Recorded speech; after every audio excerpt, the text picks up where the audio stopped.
when you have a fight, you pick your ground. You have a fight on 1 million Scots and fuel poverty in a land of energy plenty. You have a fight about self-determination for the nation, where the majority of Scots are behind you, regardless of your views on independence. You don't have it on something where the vast majority of Scots are against you. That is just, I mean, that's not politics. That's just student politics, perhaps, but it's silly politics. Your life's work's been to bring independence to Scotland. Do you feel confident that Humza is the man to finish the job you started?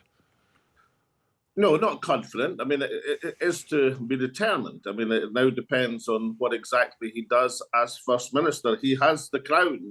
He has to demonstrate that he can wear it with confidence and verve. 52-48, cursed ratio in British politics, of course, and actually a sign, many would say, to a very significant split within the party. Well, it was quite an engaged contest. I mean, started off very, very divisive, but I mean, by the time it got to the end, actually, in fact, Asper was invigilating the last debate, the Times debate. I think all three candidates came across very well in that debate, perhaps due to Asma's invigilation. If they'd all been here by Asma, it would have been much, much better. But they were kind of thrown into a contest, and that certainly left a few scars. And so one of the first things that Humza's got to do is unite the party. Then he's got to unite the movement. And then he's got to restore the SNP's hard-won reputation for competence, which has been very badly tarnished over the last couple of years. And that's indicated in a poll this morning from Mori, which shows that the Scottish Government's in negative territory across a range of key social and economic issues. I mean, that wouldn't be surprising for Westminster government. They're always in negative territory. Yeah. But the SNP are used to carrying the confidence of the Scottish people. Do you accept, Alex, that independence as a prospect is further away now than it has been for a decade, really since the result of 2014? Well, I mean, certainly there's work to be done. I mean, and certainly, you know, one of the criticisms that myself and many people have had of the direction of the SNP is it hasn't had that independent strategy, which is essential for a national party to have. I mean, lots of commentators, particularly unionist commentators and many London commentators say, oh, well, you've got this choice. You can either mind the shop in Holyrood or you can pursue the independence campaign. The key to a national party success is it has to do both. It has to demonstrate it can do both. And if Humza, for example, and I'm not saying he will, but just say he takes advice of the siren voices telling him to put independence on the back burner, if he does that, the SNP will be not wiped out, but will have a very torrid Westminster election campaign next year.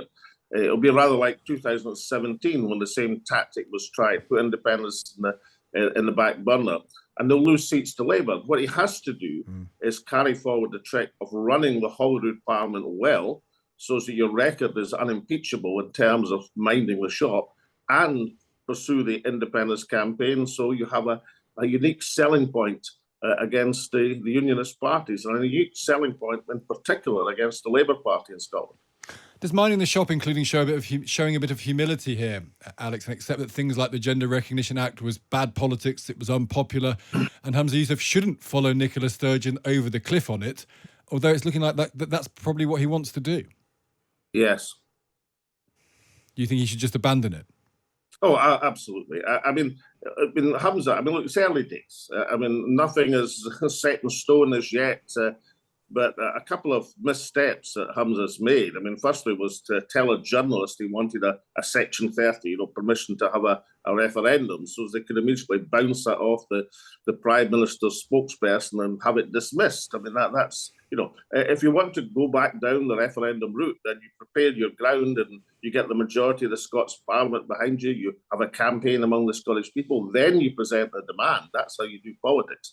But the second thing is this indication, which Humza wobbled a bit during the campaign about whether he's going to challenge legally the Section 35. That was the Westminster override on the Gender Recognition Bill. Now, I heard Mary Black on your programme a bit earlier saying, oh, well, it's not to do with the issue, it's to do with the principle. You can't fight on principle unrelated to the issue you're fighting on. An SNP leader, a national party leader, and and First Minister in Scotland, is entitled to have fights with Westminster.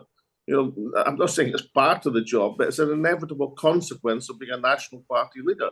But when you have a fight, you pick your ground. You have a fight on 1 million Scots and fuel poverty in a land of energy plenty. You have a fight about self-determination for the nation, when the majority of Scots are behind you, regardless of their views on independence. You don't have it on something where the vast majority of Scots are against you. That is just, that's not politics. That's just student politics, perhaps, but it's silly politics. For goodness sake, concentrate on self-determination, not self-identification.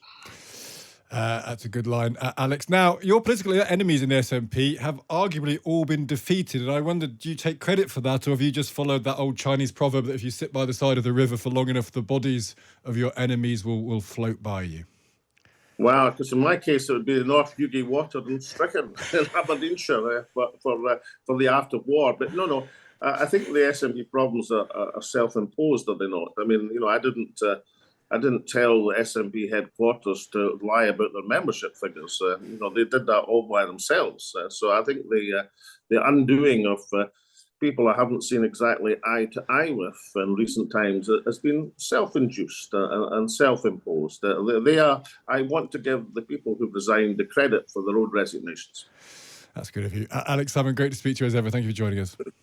Great stuff. Cheers, Steve. That's Alex Salmond there, now leader of the Alba Party. And if you like that, you can listen to us.